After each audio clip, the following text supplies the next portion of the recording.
It's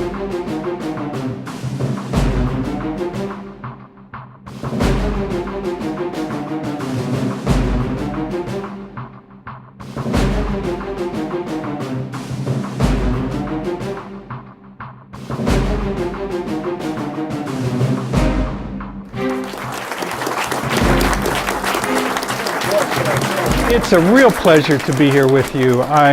When Pat contacted me and said, would you be willing to come and share some of your thoughts and reflections on sort of the state of the movement? And she described who all was going to be here. And I said, you know, I've had these health challenges in recent years, and I've had to say no to so many of you to get into your communities. And I said, you mean they're all going to be in one place at one time? So here's at least my chance to come and say, I'm sorry I couldn't get to some of you. It's good to be with old friends always, and good friends in recovery and friends of recovery. It's good to meet some of you finally who've been doing email exchanges for seems like centuries and finally get to put faces on those. So it's a pleasure to be here. They've passed out a very detailed outline that I'm not going to go through. It's typical of one of my character defects. If somebody says, will you give us a few points, that I write a dissertation, so I apologize a bit for that. I'm obviously not going to go through that whole outline, but I am going to highlight some things, and I did want you to have some of the more detailed points, and I will be converting that into a paper, surprise, surprise, that I'll make sure we get out to all of you, and that you're welcome to disseminate in any way you would choose at that point. I want to begin by reflecting a little bit about where we've come as a movement in terms of our achievements. Hey, John. Hey. And in retrospect, looking back on those early days, and I'm really talking about the 1997-98 to the 2004 and 5, when much of the infrastructure of this movement came together. What were some of the things that we got right? But let me say, before I get into those details, that I didn't think I would see this day in my lifetime when I would be standing in front of directors of recovery community organizations throughout the United States that were not addiction treatment programs and not recovery mutual aid societies, but a culturally and politically mobilized recovery community. When I entered treatment and entered recovery in 1969 and entered the field a few weeks later, which you could do at that time, by the way, because there wasn't a long line of people wanting to do this work. If somebody would have told me as I went through these stench-filled back wards of aging state psychiatric hospitals and the alcoholism wards, and I was an outreach worker in those days and visiting people addicted and dying in jail cells, for God's sakes, because there were virtually no treatment resources. If somebody would have said, Bill, don't despair, because in your lifetime, you will not only see treatment organizations in every major community in this country, you will see recovery community organizations in those communities. Don't despair, because in your lifetime, you're going to see a First Lady of the United States on national television talking about her recovery from alcoholism and drug dependence. If somebody would have said, in your lifetime, you're going to watch and see more than 100,000 people marching in recovery celebration events, public recovery celebration events around the country, and you're going to stand on hilltops and see recovering people as far as the eyes can see? Impossible to conceive that could have happened in my lifetime. And here we are. And we just lived that this last September, right? So, okay, what did we get right? I think as our movement came together in the late 1990s, and it crystallized in the 2001 summit in St. Paul, we did get some things right in retrospect. Some by luck, some by pluck, and some just out of early painful experiences and being candid with one another and honest about what was working and what wasn't working. One of those was we brought some recovery values that have served us very well into that early process. And those values were humility, which meant we paid honor to those people who'd gone before us in terms of things like SOAR and all the early work of Marty Mann and NCADD and all the recovery advocacy efforts that came before us. We did not come in with arrogance, saying we were going to bury that past. We virtually expressed our profound appreciation for those efforts, and in many ways accepted the torch that they passed to us. We were very fortunate in escaping some of the hazards of any social movement, which is the hazard of centralized charismatic leadership. We got it right. When people came around asking us, who are your leaders of this movement you're writing about? We said either we don't have any leaders or we're all leaders. And we avoided that single charismatic figure that so many movements have imploded behind when those leaders eventually self-destructed. And we got that right, and we continue to get that right with the grassroots effort. What Faces and Voices did that we so desperately needed, we didn't need a charismatic leader, we needed connective tissue. And Pat and her staff from the very beginning has provided that tissue right up until today. Cultural and recovery pathway diversity was from our very beginnings. The movements that preceded us were overwhelmingly white and they were overwhelmingly male. And we had this vision of a rainbow. We had this vision of an ecumenical movement. We talked about a coat of many colors. And in those earliest days, we had a coat of many colors. Not only in terms of the cultural and gender diversity and LGBT involvement, but we represented an incredible diverse array of recovery pathways. For the first time, we suggested that people who were AA and NA members would be walking side by side with people and women for sobriety and secular organization for sobriety. And God forbid people in medication-assisted treatment and recovery.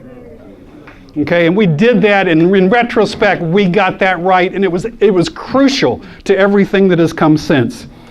We organized this movement, and it's not like we created the ideas ahead of time, but in this outline in front of you, you'll see 5 kinetic ideas that came together in 1998, 99, 2000.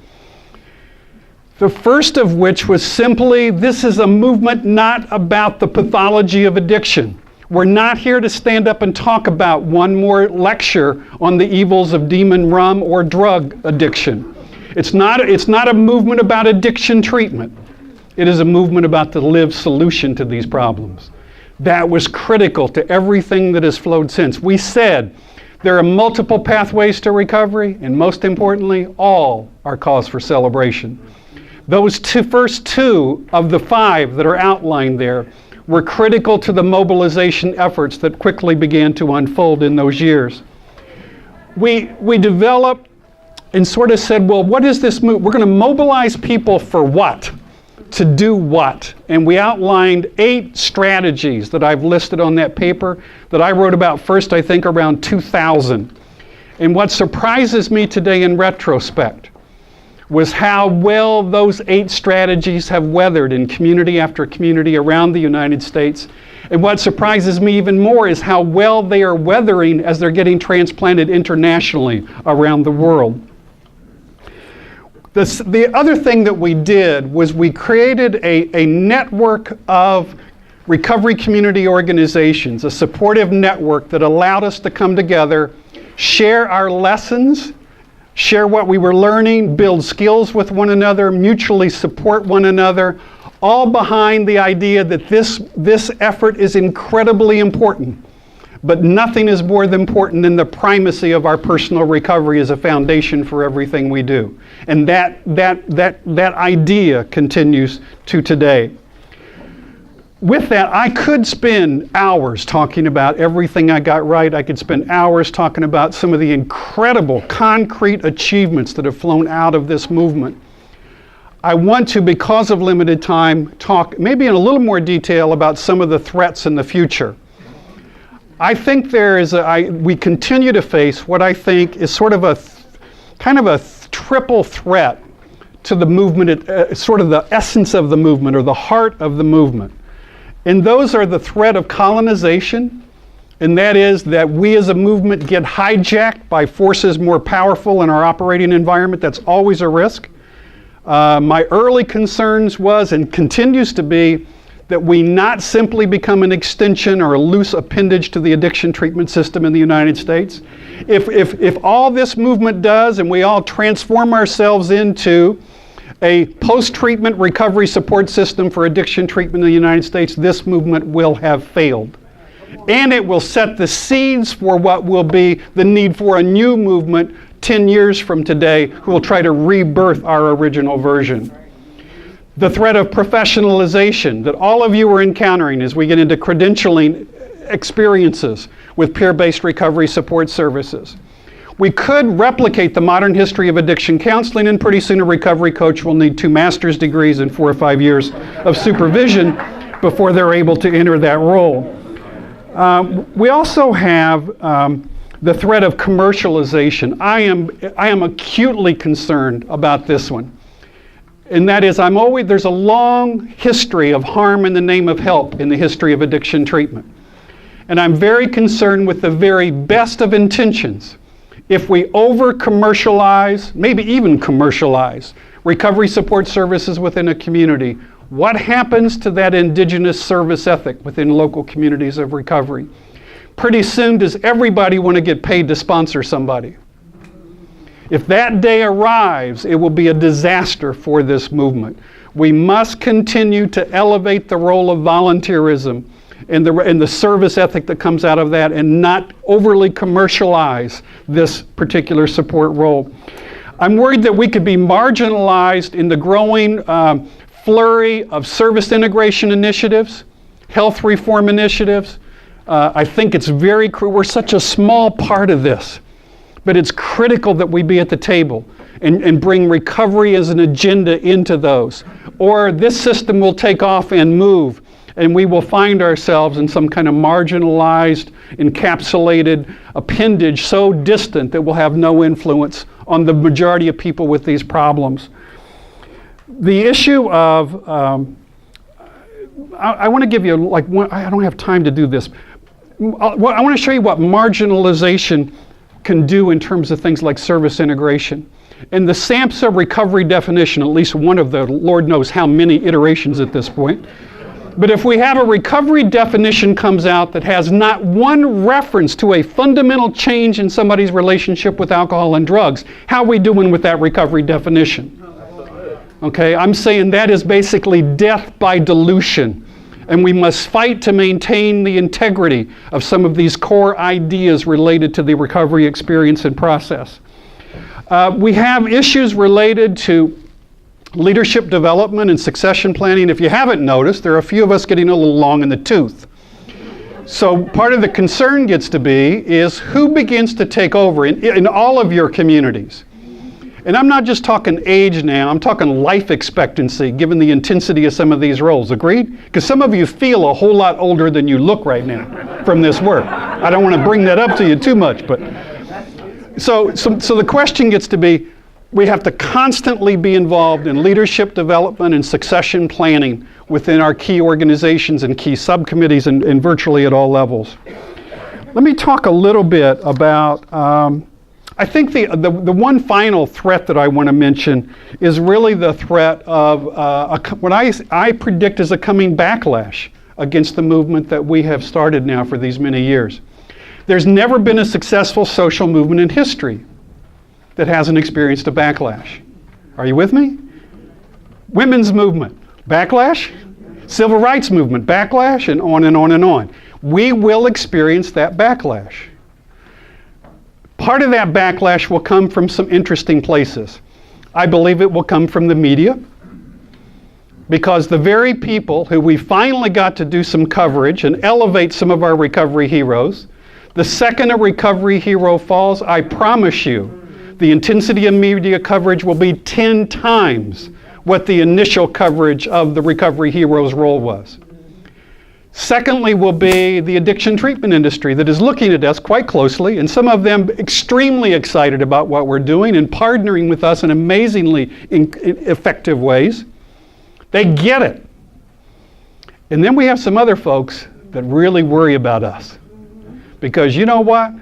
If we really build the kind of recovery support systems at a community level, indigenous, non-professional, non-commercialized support, what do you think will happen to census when all those people who've been admitted for their 5th and 6th and 7th time start disappearing because they're in recovery in the community? Part of what we're about is we will pose some significant threats to some part of the treatment industry. So make no bones about it. These are powerful institutional interests. And if you think those interests aren't powerful enough, what do you think about the alcohol, tobacco, and pharmaceutical industries? And the criminal justice system potentially is part of that. So the point gets to be is there are some powerful forces out there. And we need to monitor their activities pretty carefully for our own self-protection. And there's some things we need to be doing by way of the way we're handling our fiduciary responsibilities with money needs to be impeccable. Agreed? Yes. Our books need to be squeaky clean. Number two, we need ethical guidelines and standards related to peer-based recovery support services wherever we are implementing them. Because if we don't, it is a psychopath's dream. Are you okay with me on this? Lots of vulnerable people, no boundaries. Yes, I'll sign up for that, as the psychopath says. And I think number three is that we need to, I don't know how do I say this? We need to find ways to support our leaders at all levels and make them acutely aware of the impact of their personal conduct and how that personal conduct can ripple in dramatic ways to affect this movement in local recovery community organizations.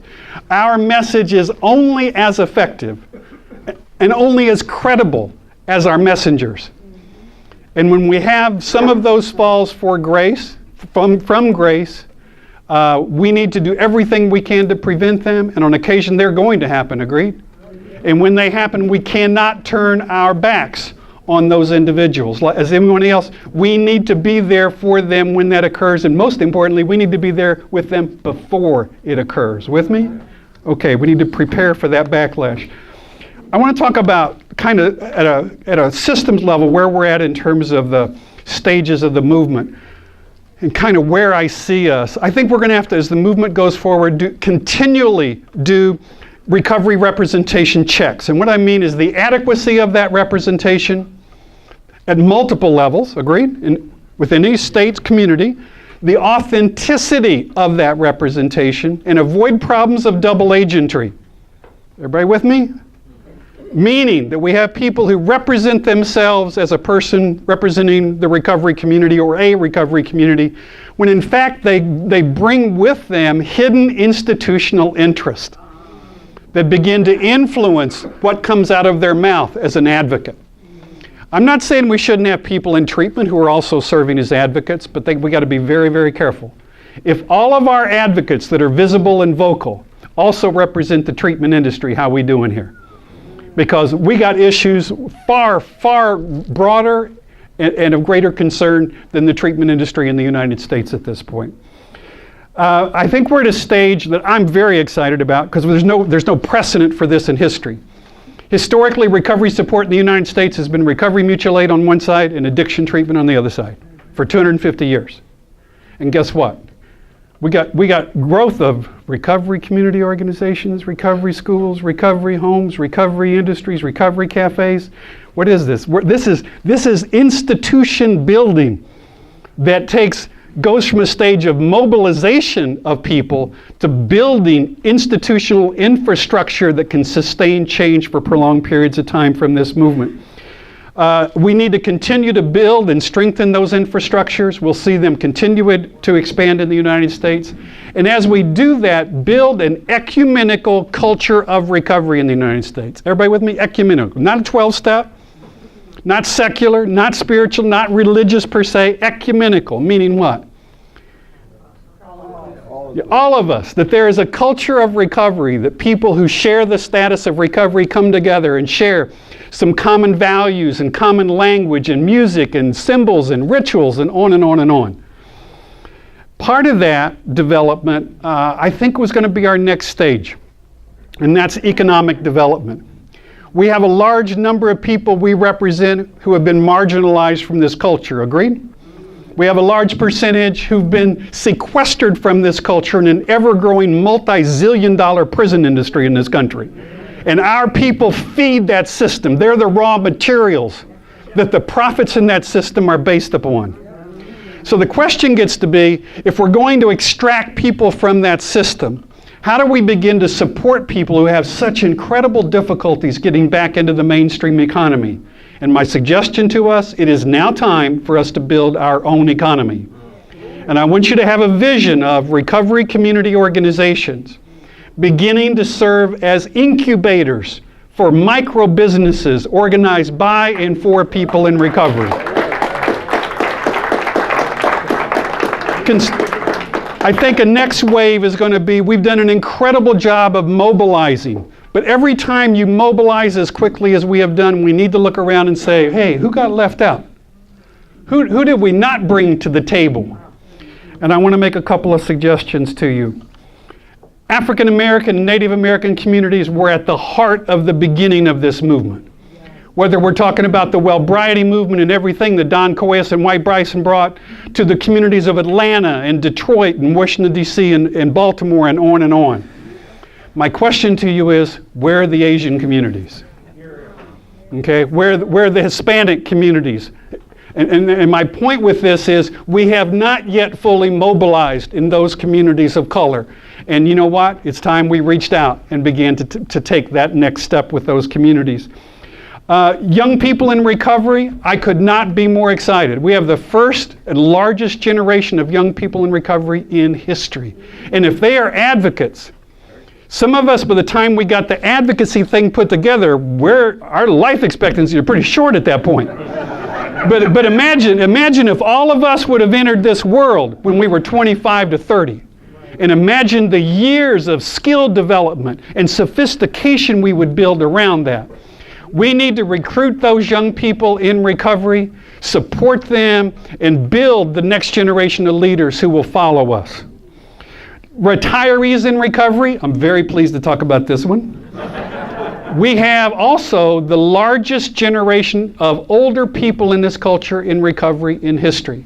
And with ever-increasing life expectancies, and some of us done pretty good in recovery, so we got a few financial resources to boot. What kind of resources do you think we could bring to bear if every person in recovery over 60 years of age in this country was tapped and brought into the recovery advocacy and support movement as volunteers and advocates and staff and such things? Impressive. Grieving families. We bring the families to the table who've been impacted by addiction, right? We bring the families from treatment. We bring our recovering families together. But there's some missing people at the table. What about all those families whose child didn't get the blessings of recovery because they died first? And you know what? We got some grieving, angry parents, including angry parents that have spent, incomprehensible amounts of money on multiple rehab stays. And what they have to show for that is a kid buried in the ground. Now, you want to talk about an advocate? When somebody comes up in their faith and sings treatment works? My point is, we need them, but even more so, they need us. Are you with me? We need to begin to extend the whole notion of recovery supports into that population and to invite them into the advocacy roles within our organizations. Finally, I really want to talk about the population of people seeking and who need to seek recovery inside the criminal justice system in the United States. This is the largest population of incarcerated people with alcohol and drug problems in history in this country. My prediction is we will see a vibrant, highly politicized recovery advocacy movement emerging from the heart of the prison system within the next decade. And you know what? We need to be there with a hand reaching out to offer our support for that movement when it arises. What are the next kinetic ideas? I want to suggest first that what we don't know about recovery is killing people. Pat and myself, a bunch of us, been on our knees begging NIH to give up their goddamn brain slides, okay? And begin to focus on something that makes a difference in people's lives in terms of recovery, initiation, and maintenance. And we've struggled to get them to sort of get it, to be perfectly blunt. And what I'm suggesting is I'm tired. And I think it's time we gave up our passivity and begging them, and I think it's time we became much more confrontive in our approach and basically said, there are critical questions individuals and families in recovery are facing. We need answers to their questions. We are citizens, we are paying taxes, and we want those dollars to go to answering those questions. The idea that recovery is contagious is, to me, I think, one of the most important ideas of the past century. Because before, everybody said, you know what, you know the mantra, nobody gets into recovery until they're ready, they hit bottom, and all that nonsense. Well, you all know that's bullshit, because some of you in this room, you didn't choose recovery. Recovery came and claimed your butt, okay? I mean, you got caught up in it, just like you got caught up in addiction. Now, you may have chosen it later, but you didn't choose it when you initiated recovery, and that's the lesson out of this movement. John can go into the jails and make recovery contagious in some of the most despicable environments in the world.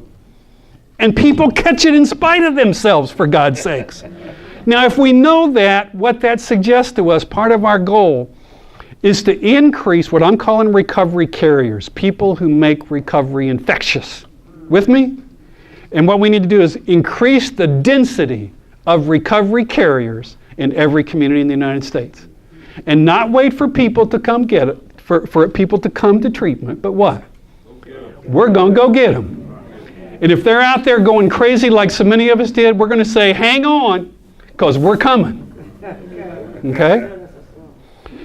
The idea of community recovery, the idea that, well, first the idea of community recovery capital. When people go to treatment multiple times and fail, we say to them, they had their chance.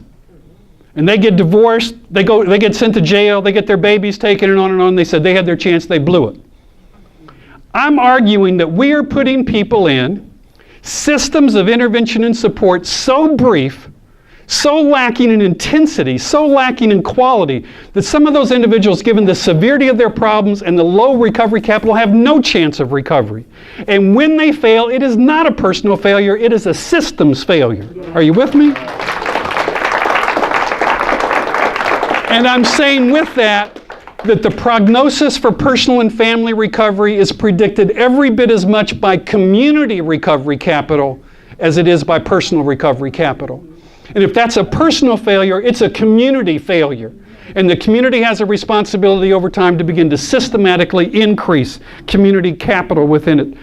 On top of that, we know some communities have been so injured for so long by alcohol and drug problems and all the problems that go with them, that the community itself has been so deeply wounded, it needs recovery. With me? That the community itself needs a recovery process. And what I'm suggesting is we as people in recovery have an opportunity to become the catalyst of healing at that kind of community level. Frontier issues for us.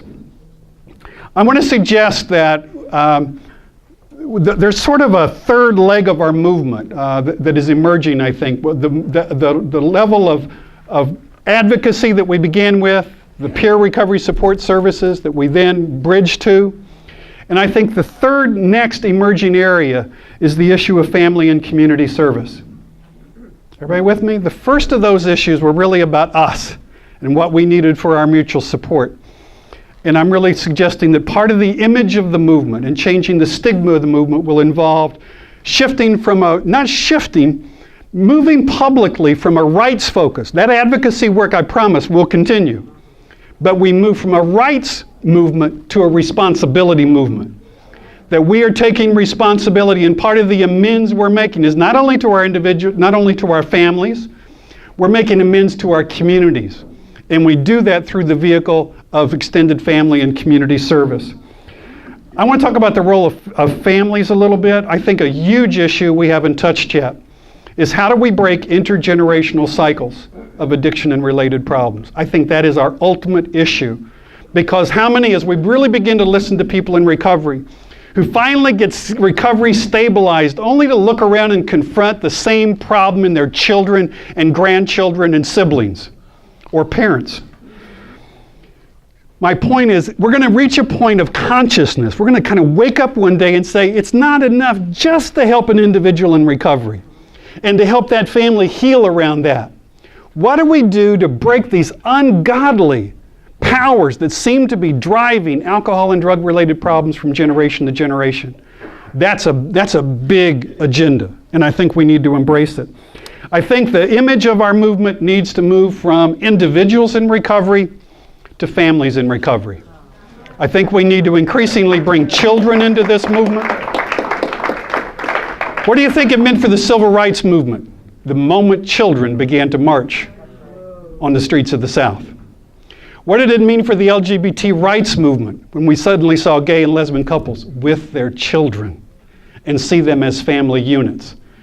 I'm really suggesting as we think about image, right? Faces. I'm suggesting the faces as we move forward need to be increasingly surrounded by families and need to include the children that are so precious to so many of us. I want to mention one other thing quickly, and that is we've worked so hard to get people in recovery and to build supports to sustain that recovery. We just had a very troubling survey finished up in Philadelphia. We looked at Philadelphia and the surrounding counties. What we found was a great recovery prevalence rate. We wanted to do somersaults when we saw this data. And then we looked at the data of the health profile of people in recovery. And what do you think we found? What we know from our personal lives is people in recovery bring incredible baggage with them out of the addiction process. And some of that is devastating on their long-term health, around life expectancy and quality of life. And I would be remiss if I did not suggest that a number of those are related to the fact that we continually, every day, have people standing up around the country talking about the joys of drug-free living while chain-smoking cigarettes that are killing them while they're sucking on their oxygen tanks. There's a point in this movement when we must confront the issue of nicotine addiction. As an addiction, we must begin to define where does abstinence from nicotine addiction fit into this concept of recovery. Let me just close very quickly, just because I'm very near out of time. So these are some pretty big agendas that we've got before us that I've tried to outline for you. And one of the critical questions, very close to my heart, is how do we do this work we've been involved in, and how do we sustain that over time and stay sane and stay healthy? I'm very serious. This is not easy stuff, agreed? Because there are times like me, you're going to get hate mail from both ends of the continuum on the same day, okay? I mean, we get a lot of bennies for what we do, and we catch a lot of shit for what we do as well, right? And it gets to be, some days you say, why am I doing this? Have I got some kind of masochism streak going here? So I've looked very carefully. What distinguishes the people who've been able to maintain this marathon of social change efforts and still have some dignity and grace about them and not need a legal commitment? Well, here are the four. Centering rituals that we got to find every day to sit down and be quiet and think and meditate and pray and reflect and get back to why are we doing this? And what's the ultimate value of all this? And again, part of that centering ritual is this is all first founded on the primacy of personal recovery. Recovery advocacy is not a program of personal recovery. So whatever I'm doing out there in the world, I got to start here. Number two is this mirroring rituals. Doing this work alone can suck you dry, agreed? So we got to have people, until we get to see those benefits coming in communities and see the change beginning to unfold that feeds us, we got to have relationships with one another that can sustain us through that period. So we need things like we're doing today, agreed? To feed us. And then we can go back and do this for 4 or 5 or 6 months, and then we got to come back and get replenished.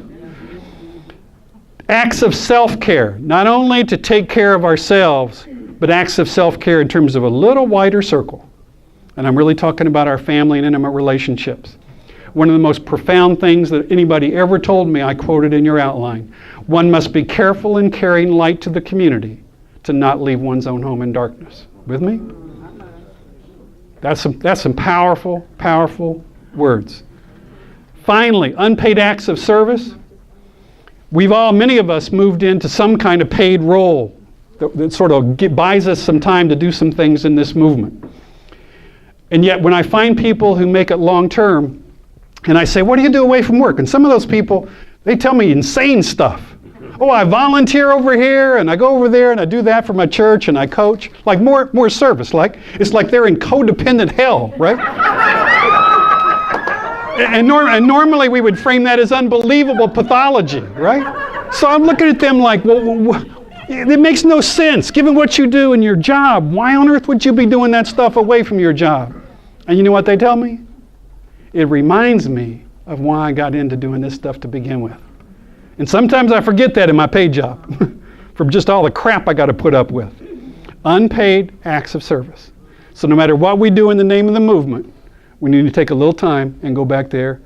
And finally, one of the things I think it's time that we did as part of that is I think it's time we began to tell people, we want you to vote with your feet every September, right? And come out for these big recovery celebration events. We also want you to vote with your wallet. Some recovering people are incredibly tight. You know that? Cheap. I mean, I don't want to get into talking bad about people, right? But there ought to be. I like the idea of tithing to the movement. Okay. So I think it's time we begin to talk to some folks a little bit about money too, and reaching a point where we don't have to go begging that this movement for the recovery community is supported by the recovery community. I just need to tell you, I'm really looking forward to the continued discussions that are going to follow here in a couple of minutes. It's just been my incredible honor for these years to, in some ways, run around the country, listening to you, and writing what you do and what you're thinking, and getting far more credit than I deserve. And let me tell you, you have been my heroes, and you continue to be my heroes. God bless. Thank you. Thank you. Thank you.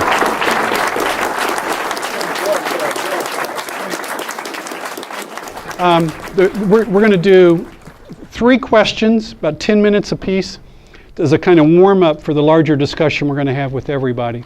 And the first of those questions is, what are the major achievements of the recovery advocates and support movement to date? Phil? Do I have to say anything besides ditto what he said? Well, when I was asked these questions ahead of time, there was really 3 simple bullets to me that when we started in 98, we were just setting out to see if the recovery community could be organized. And I think that we have proven that it has, and it can be and be very effective. That the motivating force, the slogan behind everything we did early on was putting a face on recovery. And I think at least in Connecticut, and I don't know about your neck of the woods, but there's more people being vocal about recovery, and it's been put on the map. And the last thing is that one of those early things that we advocated for were recovery support services. And just really a few short years later, look at the amount of services that are being provided by and for people in recovery. So those would be the 3 bullets I have. Mm-hmm. I think certainly I would ditto everything that Bill and Phil have said, but some of the things that I think are really important for me is a broader understanding around the many pathways to recovery and validating that and discrediting some of the recovery police we've had out there. Recovery police that, have thought one method or one pathway was higher in value than others, and I think that we've done some work in really reducing that. I think that elevating the idea of recovery values and having people... Well, the speaker is... No, but it's behind us. Understanding recovery values. I think also having recovery principles that you can continually fall back on, and going through all the work of developing all of those and working on that and seeing them actually operationalized is really important. I think really having people begin to look at this disease through a recovery eye and through a recovery lens as opposed to through the lens of addiction only is huge. And I think that it really changes attitudes and helps us to normalize this illness. Thank you, Ben. Wow. this is huge right here. I think that for me and for Apple, since 1998, the biggest was the relationship building that we've done. And this right here, I mean, I remember starting as an advocacy organization, and us three remember that those first 3 years was all about advocacy, but I remember the mapping of the community and to map the community to see who else in this community provides recovery, is doing recovery, you know, and it was nobody. I mean, we had lists on and on. Let's get in touch with the police, the treatment centers, etc., and nobody was actually doing recovery. So to see where we've come to today, and you haven't seen nothing yet. Right, that's right. Bill just gave it to us. And so I think we've come a long way, but the relationship building and the work that we've done, and you see it right around us. This is where we are. I'm excited about that. I'm wondering, as part of that, how much changes you've seen in your own community around perception of recovery at the community level. Having just come off the Philadelphia Walk with 20,000 people marching in the streets, I always give that as an example of the change that has occurred over these 15 years. I mean, I could never in my wildest dreams imagine that we would have individuals and families marching in the streets of Philadelphia with dignity and pride around their recovery. And so for me, the fact that the City Council has asked us to expand our walk route when they always tried to contain our walk route, you know, and finally have said, you've got too many people, we'd like to have you extend the walk a little bit more, was for us a huge, we're making a difference. And I think for individuals, seeing the pride in their faces where they only showed shame before is huge, is absolutely huge. I think for us is this Recovery Community Center right here. This was the history that we've had people to walk in here and say, wow, this is, you guys have made history. You put a recovery center right in the heart of the African-American community here that is devastated. You talked about that earlier, Bill, as far as the devastation of a community of their addiction. And a guy like me coming out of Harlem, New York, you know, this is like putting the center right there in Harlem on 125th Street. And Malcolm X or Martin Luther King, which we are on. So this is at a community level when you say, and really, like I said, you haven't seen none yet. We just got over here on January 1st on this side of town. So the resources too in the community that we're getting ready to really expand and bring recovery, that's going to be great. We always want to see that recovery is understood and thoroughly embraced by the community. And now, I mean, I guess someone's talking about California, that it's cool to be in recovery in California. I don't know if that's true or not, but I would love to see that we're starting to understand that people in recovery are somewhat heroic. They're heroes. Someone that honestly embraces a recovery opportunity. And if you start to promote recovery, carry recovery like Bill was talking about, I've had that privilege of being a recovery carrier, and I've never run into resistance to my face. And I don't know what that's about, because to me, recovery is a simple sell, if you will. How do you argue against somebody getting well and into recovery? They might do it behind your back, but not to your face. And now that we've become more open about it, it's remarkable. So recently we had a well-known news anchor in Connecticut. She's was on air for many years, and now she recently got in recovery 2 or 3 years ago. And when she first got in recovery, she said, I want to tell everybody. And I said, whoa, whoa, whoa, wait. And she really thought about it for a year, 2 years, and now we do a Voices of Recovery radio show that we just started to put together in this little studio. The top radio station in Connecticut airs it on 5:30 on Sunday mornings. Well, you can go with that, whatever you will. But the idea we're talking about is now they want to take that and put it in more prime time as we're starting to get tremendous feedback. So this acceptance of recovery is starting to be understood and embraced. We got a ways to go, but I'm really encouraged. Bev, when you mentioned 20,000, I had to think, what does a politician do when they look out and see 20,000 people in recovery marching in the streets of their city?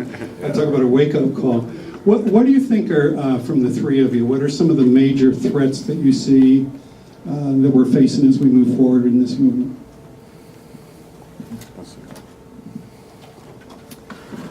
I think giving up our values and principles in order to get funding. I think it is very difficult.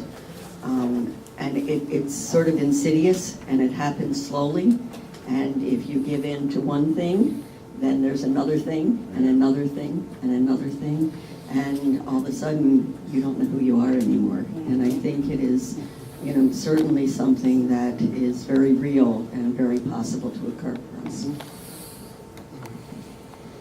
Well, I think professionalism too can be a problem and issue as far as peers and recovery supervision around who's going to supervise us, and of course master's degrees and bachelor's degrees, etc.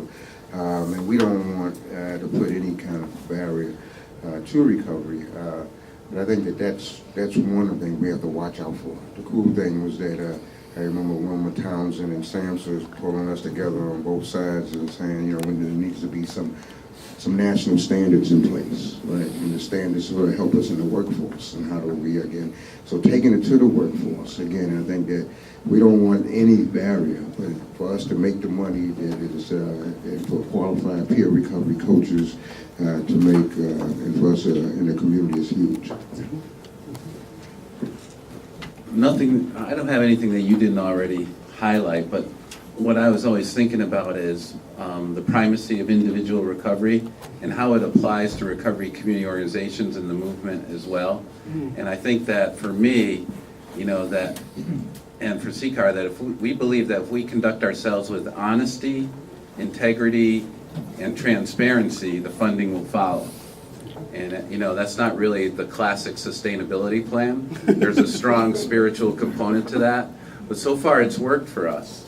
And I think that for me, if my own personal honesty starts to waver, or my integrity, or I'm not transparent with others, my own recovery is in jeopardy. And I can't tell you how many times I've talked or worked with people in recovery whose personal recovery has eroded, and they're lying and they're not telling the truth, and usually disaster happens. And so how do we make that like core components of what we do so that people can see that? We don't have anything to hide. Like Bill said, we're not cooking the books. Our finances are impeccable. And the other thing that I encourage is that we have so many forces that are looking to see us fail for whatever reasons that Bill also described, is that we circle our wagons and fire outwards, as opposed to the other thing where we circle our wagons and fire inwards. And a lot of times, that's how we could implode, is we have to love and support one another. We're all on the same team. The three of you are among the longest tenured RCO leaders we have in the country, and I'm wondering, but they haven't rehearsed this, by the way, they didn't know this was coming. But I'm really curious about your reflections around personal vulnerability of leaders, of virtually everyone we have in this room, and sort of managing that vulnerability over time. I was going to comment more on what Joe said about professionalism. And I think that we do a disservice to people when we don't teach professionalism. I think that there are a lot of people who really don't know how to work in the workplace. And I think that we set ourselves up for failures without really developing as organizations sort of what professionalism is. But I also think that creating a culture within an organization to support each other is really, really important. And I've always believed in servant leadership, but I think servant leadership can at times get you into real trouble because I think that it really maybe should be service leadership. And by service leadership, what I mean is that we provide service to others, but we are not the servant, in that we need to keep a piece of ourselves always in either who we are or what we do to to keep us. I think that what do we do for fun is a question I always ask. And, you know, when I have to stretch, what am I doing for fun? I know that I'm in trouble if I can't really put that on there. So I think we have to create cultures within our organizations of both teaching what professionalism is, but also teaching how to care and nurture for each other. That's great. Thanks, man. I think for me, it's more about boundary issues too, and being an example of recovery. And can I be that true example the best I can? And that, you know, people know that you know, I've been a vegetarian 25 years too, and so at 62 years old, right, I think that I'm one of those long-toothed ones you talked about earlier. That it's time for me to really be more of that person, that model that I can pass it on to. Who am I passing this on to? And I think we all need to look at that when we look at the recovery community. And that, you know, the great thing about the state of Texas is that we move forward and we've got some new servants, and we've got some new leaders, and we've got some new service leaders that are here that we can pass it on to.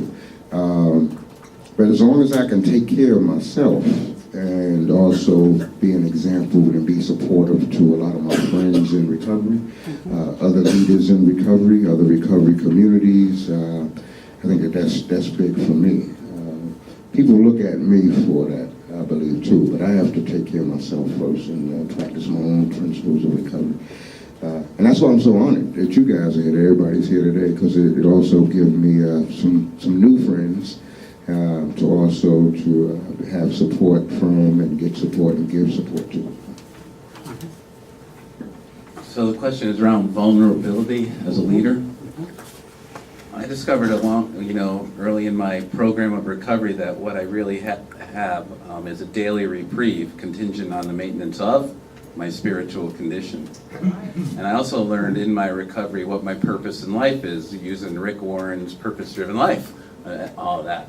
And my purpose in life is, and maybe similar to many of you, is to carry the message of recovery. So this all ties into vulnerability. You know, for me, if my God is for me, who can be against me? And wow, that this movement is spirit-led as far as I believe, and that, hey, I'm just honored and blessed to be on the side of the one who created me and the side of the one who saved me. So I just choose what I can do each day is the next right thing. And sometimes that has really tested me. You know, when you have to make really difficult decisions and you end up in court getting grilled by an attorney who's really ultra aggressive on something you did for the benefit of the organization and for the movement. So we all take our shots, but we all have support. And for me, I have a God that loves me and cares for me, and that's what will get me through. Thanks, Phil. Could each of you talk a little bit about your thoughts about, if you look at the movement as a whole, what do you see as the next stages, next most important ideas, next most important strategies?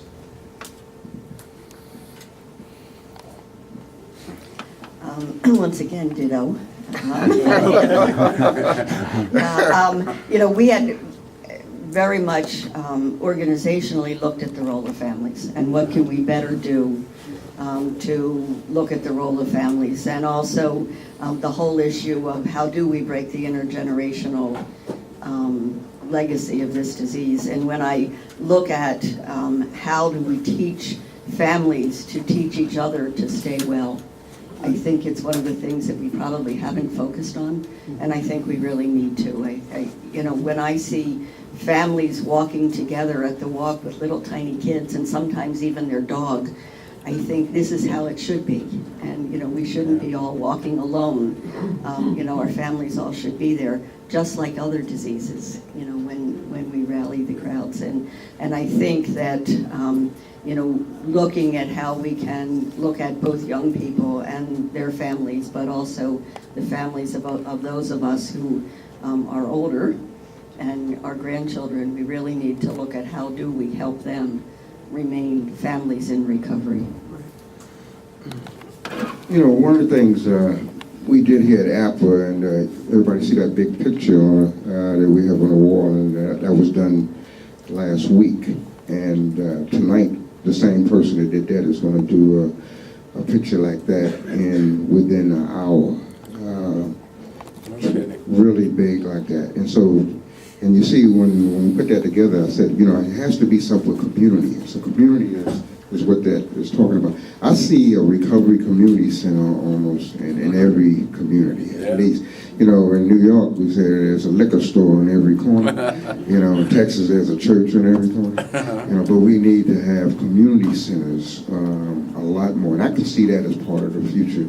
I can see that, you know, with this healthcare reform, I was in a meeting the other day with the homeless, and the homeless was the only ones that's not covered, they said, in the healthcare reform. That means that there's no, if I don't have no money, and so there's no federal level poverty level because I don't have no money. There's a minimum. And so the navigator said, you know what, you're right. You're not covered as a homeless person. So I think that one is that covering, you know, as far as recovering folks that are out there with nothing, but just like how we say that a world community free of addiction and mental health challenges, but also that we have those opportunities for people just walking off the streets, you know what I mean? So when in communities where all this traffic is, we got a lot of traffic here of addiction in this community. And so our goal is to have a supportive community for recovery, just to spread recovery to those recovery carriers in the community. So I see that in the future. I see us really being out there. I see that not only government, foundations, community, all of us coming together and making it happen, you know, within the next 10 years. Great. I think for me that the recovery community organizations and ARCO in particular is probably the future of this movement, in that the sense that we are the network that is going to span the nation and support all of us to continue to grow and bring more and more individuals into recovery. And I also want to make a plea that one of the first things that Bill outlined was when we started in '98 is that we keep our face on recovery. And for me, I'm always reminded on the simple power of our story, of one person reaching another, of telling our stories in places that they're not normally heard. We can get wrapped up very easily in service, and at CCAR we did. Until 2 years ago, we were going through a strategic plan. We had 8 points about our centers, and now we're going to grow our business and do all this. And then we said, oops, wait a minute. Where's put a face on recovery? Where is the advocacy part? And that ended up as part of the strategic plan, and it's actually the one that we follow the most now. You know, we're trying to keep it half advocacy, putting a face in recovery, telling our stories, generating recovery carriers so that we have the services and people know about the services. Because what does the story do? It provides hope. Simply saying, if that person got well, so can I. And I mean, that's what John was talking about going into the prisons, just telling your story. You know, there's hope. And we're not only, recovery is contagious, hope is contagious. I was thinking, Bev, when you were talking about family, and I'm trying to remember where I saw it. I've been going through all the photos from all the celebration events in September. And I think it might have been Philly, but I'm not sure. Or it could have also been the Faces and Voices website. I'm looking through hundreds and hundreds of photos, and this one just like overwhelmed me. And it was a little girl with her mom, and she was holding a sign. Everybody remember what I'm talking about? My mom has been sober 1,000 some days. Little girl, you know, 4 or 5 years old. That's the kind of image that I think we're talking about. And Joe, when you were talking about right in the heart of the African American community, Joe picked me up at the airport, and we were driving in, and Joe announces to me, this is our new location we're going to. We're now entering the heart of the African American community. And I looked up, and here's a big, huge alcohol billboard, and about 10 seconds later, there was another huge alcohol billboard. So my goal is that when I come back next time, it'll be recovery is everywhere as we enter the African American community, okay? So if you just want to raise your hand and then stand up and ask your question, we have 15 minutes to do that. We'll start right over here, Mark, and work our way around the room. Bill, you did a really good job of bringing in the whole concept of families, and in doing so you talked about our history of moving from advocacy to recovery services to now this broader community of recovery.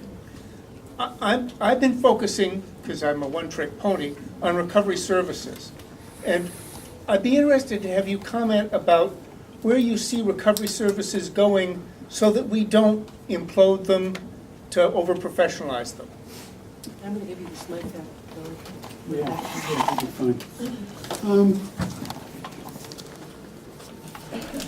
You know, I think one of the things that we did at the very beginning, to be honest with you, is we didn't have a clue of what recovery communities needed beyond what was already being experienced and happening within recovery, within the rooms.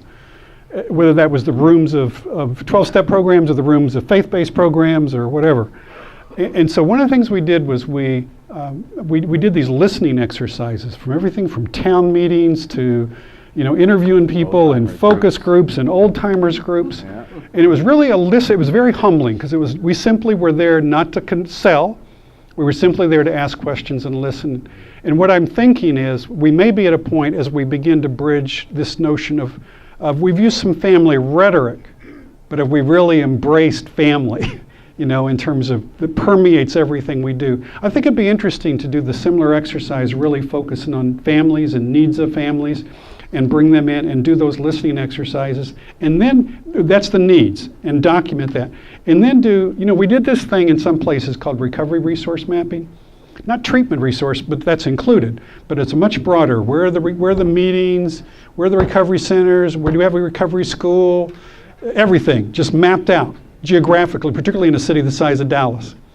And then we'd say, okay, if these are the needs of families, let's put on the map where the family recovery support resources are in the community and where are they located. And I think that would be an incredibly illuminating exercise. And then when we get that, the issue is, okay, now we got to go fix it. That's not it. The issue is, can we use those listening exercises to now get people interested and excited and talking with one another? And that's what I see happening with these grieving parents right now. All of a sudden, they're networking on the internet. Now they're getting together and they're organizing things like GRASP, you know, grief after substance passing, support meetings.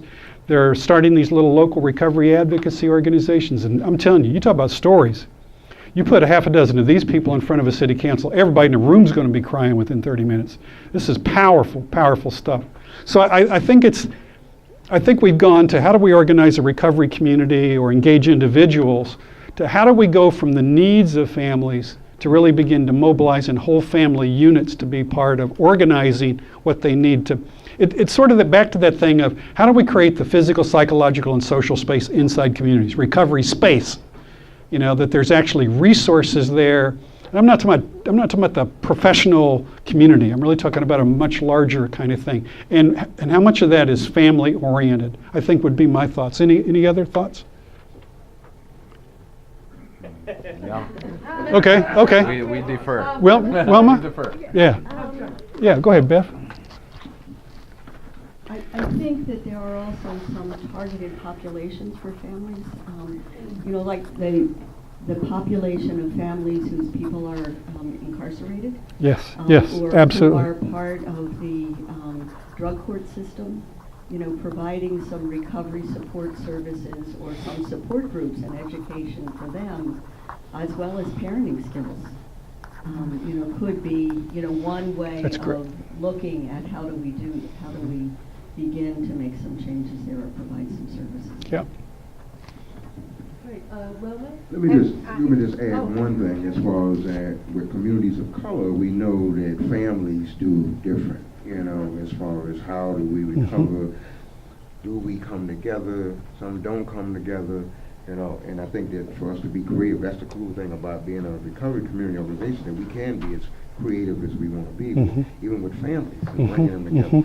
And I think that that's one of the things I know that we're working on now, because there is some family, you know, organization out there in the community, but they mainly on the mental health side. Right. You know, but on the addiction. Not on the recovery addiction side. Right. We don't have a whole lot. So it's going to be an opportunity. It's going to be big, and that's what we want to do too. Yeah. Two things you brought up, Bill. One was around getting in our AAAM to do the research. Speak up, You brought up about getting in our AAA to do the research, and NIDA to do the research. One of the things that has fascinated me being in the federal system now, I don't see us doing advocacy with Congress people. You and Pat can go and talk to those administrators, but I've always found doing advocacy to make a change like that, it takes hitting all four sides. So folks in here needs to write to their Congress people.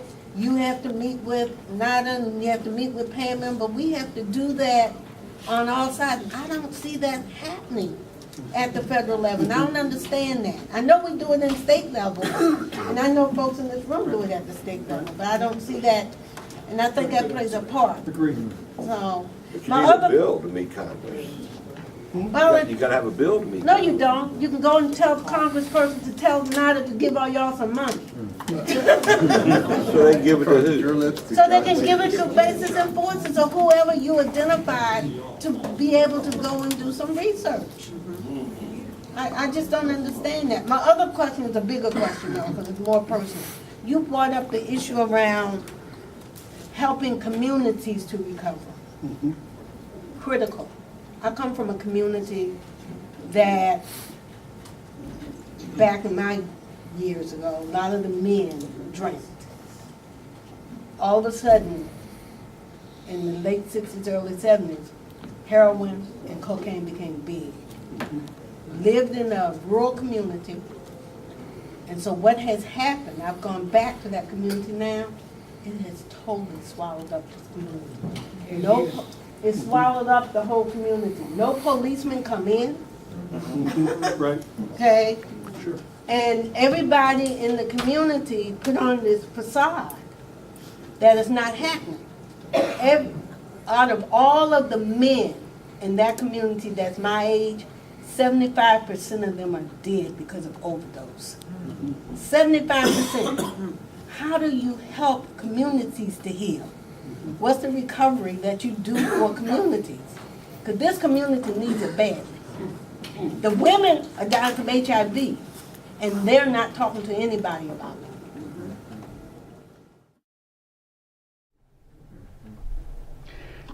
it.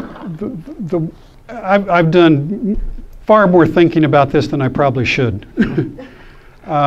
And we have had like a laboratory in the city of Philadelphia where we've really been trying to explore this notion of what would be the strategies of community healing. And I'm not saying we're even close to where we want to be, but we just finished a paper called The Community as Patient. And if any of you drop me an email, or actually I'm trying to think if I don't think it's posted yet. Just drop me an email, bwhite@chestnut.org, and ask for the Community as Patient article. I'll send you the PDF. It's the most detailed statement we got so far on community recovery and what would that look like and what would the processes be. And I've got tons more thinking through to get this. But what we are seeing is some tremendous excitement. Even at the neighborhood level, the idea of neighborhood recovery in areas devastated in parts of Philadelphia, where they're really coming together and almost thinking about, are there stages of recovery at a community level, and are they parallel to individual or family recovery? What's it take? Do we have the same kind of denial? Do we have and what we're finding is we have a lot of experience to draw on around our personal and family recovery to bring to bear on the whole understanding of what community healing could look like. So that reference I made this morning about people in recovery being catalyst of healing, I think that's kind of what's happening in some of those neighborhoods. If you ask, where's the positive in this horribly destroyed community? It's really some pockets of recovering people that are stepping forward and assuming the leadership for some, and bringing the whole community together to talk about we need a community recovery as a whole community. So, yes. Bill, you brought up the word backlash, and as we've been forging forward, and personally in Utah, forging forward with the recovery community and really being tremendous advocates and bringing a voice to recovery and even being participatory in this behavioral health integration, at the federal level and at the state level. But again, and I've been practically polling everybody. We just recently had an RFP for a peer specialist training that is integrated. Yet the concern I have is what you brought up, is how do we have our individuality with integration, where we don't get lost. And they put one of the trainers to be a licensed mental health therapist, not Right. supporting the movement of what we do with peers. And of course, I got left out of the conversation, of course, and trying not to lose my cool and not try to lose my position and still be an advocate in what Bev said, standing up for what we believe we need to do in partnership and collaboration still. So that's a mouthful. Anything you could say would be helpful. I raised the issue around representation earlier, around the adequacy of it, the authenticity of it, diversity of it. The disabilities movement, first coined this "nothing about us without us," and I really think that when we get excluded from those tables, it's time we really begin to mobilize and come with that singular message. You cannot make decisions that affect our lives and the lives of the constituents we represent when we're not at the table expressing our voice and needs and experience and hope at that table. And so, I think that some of the early work that we did was, Joe talked about relationship building, and I think we all did that. Bob Savage and Phil were brilliant in terms of what they did in Connecticut with their relationships with Tom Kirk and the state. So, we used some of our charm, some of our charisma, and to be honest, probably some of our manipulative skills on top of that to build those. But we did it out of a kind of nice guy perspective. And we may be at a point with things moving so fast. I still think we use those because I think those have been very effective. But I think there may be times where we do go to a little more confrontational strategy, so that when people exclude us, they pay a price for that. And that can include political price. It could, if nothing else, there are some of those public forums they're going to be holding. I promise you, we can embarrass them in public. Okay, we know some people in our community that can do that very, very well, right? Right. So that's the only thing I was thinking off the top of my head. Is that good, John? Are there others? And then we'll do John first and then Michael. I'm not sure this is the right forum for this, but we are living in such exciting times with this whole movement that is shifting and addressing this problem that we understand can make a real difference. But this problem is not exclusive to the United States. And so I'm just wondering about and this may be more for faces than, however, to respond to, so many countries are just devastated by addiction. So the opportunity to spread this good thing that we know is really going to make a difference, and what about those efforts to expand it beyond the borders? I know it's happening to a limited degree so far. Yeah, I can give you some indication of that. The recovery advocacy section of my website averages 10 countries a day hits on the papers we've generated out of this movement to date. The very first time I was trying to think some of the work in the UK when we first started talking about the idea of people marching en masse in recovery. I swear to God, they looked at me like I was psychotic. They really thought I needed some medication to even suggest such a thing. And then I went to Tokyo, and then it was even more extreme. If you think of the stigma in the Japanese culture towards alcoholism or addiction. So, they were it was sort of like deer in the headlights when I was describing some of the activities over here. I just got the series of photos. There were 4 Japanese recovery parades in the last 3 months in Hiroshima, Tokyo, and 2 other cities. And you should see the signs and the smiles on those faces walking in downtown Tokyo. And that's all a way of saying what you've begun here in terms of this movement is clearly infectious as it's moving to other countries. And I think to Pat's credit, Faces and Voices really extended itself. When resources were limited here, and we didn't have a lot of time and resources to take care of our own business, we never turned a request down from any that I'm aware of from any other country. And I know Pat's been to the UK, and Phil's been to the UK. We constantly feed materials, papers, you know, you need to talk to so-and-so because their community sounds a lot like Liverpool, and, you know, that kind of thing. So, and that's been exciting. And by the way, through that process, we've tried to do it not like, okay, we got it together over here and we're going to teach you, you know, what we need to do. We're learning some interesting tricks from some of the things they're doing in the UK. They've got a recovery cafe network that would shame us in terms of what they've done, but they really want to know about our recovery schools. And they desperately want to know what we're doing with recovery support for medication-assisted treatment. So I think there's enormous potential with this international dialogue. Phil, you share for your UK experience. Well, I had the opportunity to go to the United Kingdom and speak in 7 cities in 4 days, and what was really interesting and telling for me is that in the United States it's 95% believe in a power greater than ourselves.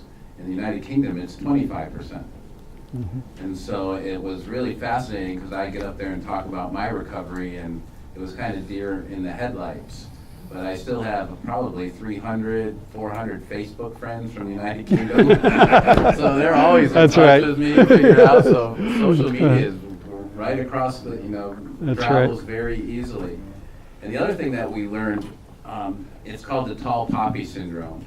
So they have one district that's doing really well with recovery services, and the other ones are not doing so well. So the Parliament's response to that is to not fund the one that's doing well and defund the whole program. So the tall poppy is, instead of trying to grow the other poppies the same as the tall poppy, you just cut the tall poppy down. And so it's like a whole different mindset and culture. But it's also about 50 years behind us, and I think what we're able to infuse with this recovery spirit is really accelerating their process. Yeah, and they've had some amazing walks, and they had it in Birmingham this year, and it was just thousands of people were there, so it's exciting. Let me just, Go ahead, Joe. very quick, because I haven't been but across the street, but,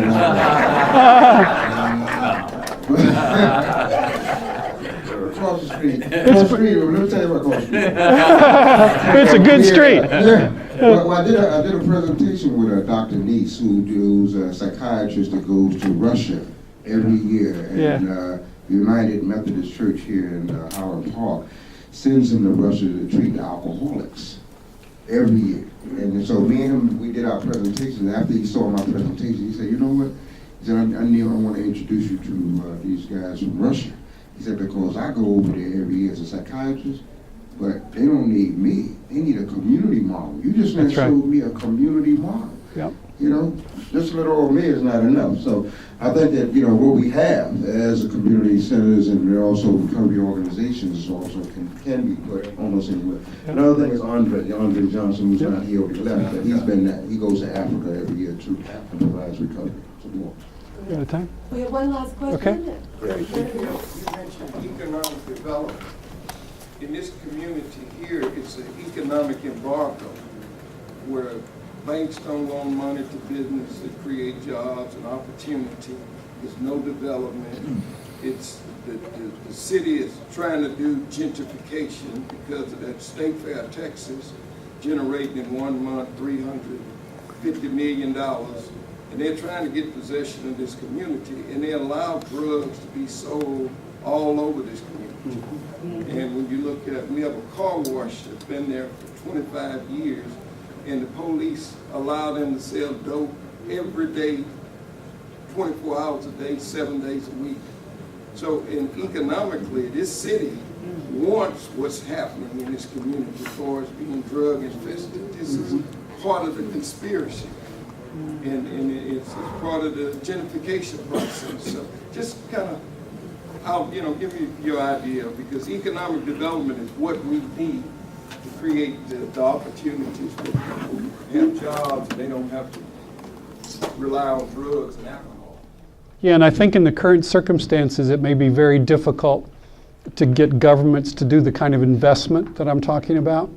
But I'm really interested in this idea of micro-industries. And it's sort of like, you've probably seen like a 60-minute show where people in America can give loans to a woman in India to invest in a sewing machine, right?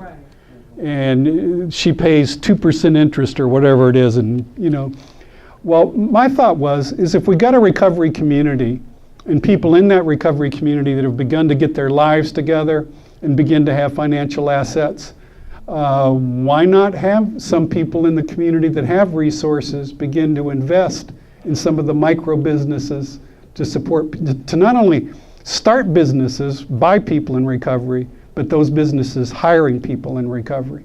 And really at a small level. I mean, if you really, I'll be really honest with you, my model for this is what the Nation of Islam did in the city of Chicago in the 40s, 50s, and 60s. In terms of, if you want to talk about the beginnings of black nationalism and small black businesses in their communities, in communities where there were virtually no black businesses until the Nation of Islam come in. So my position is if we got a whole bunch of people coming out of prisons into the community and nobody will hire them, maybe we should build some business and we should hire them. You know, and even if that starts at a very small level, Cassandra, where are you at? Atlanta, you're in the house, right? My vision for that was when you did recovery at work, you know, the early projects you did down there of hiring people, and I think you were, when last time I was down there, you were painting up one end of Atlanta to the other, and it was, then that's an example, I think, of the kind of micro business development that I'm thinking about. Great, well, thank you so much to our panel. And Great, thank you. Thank you.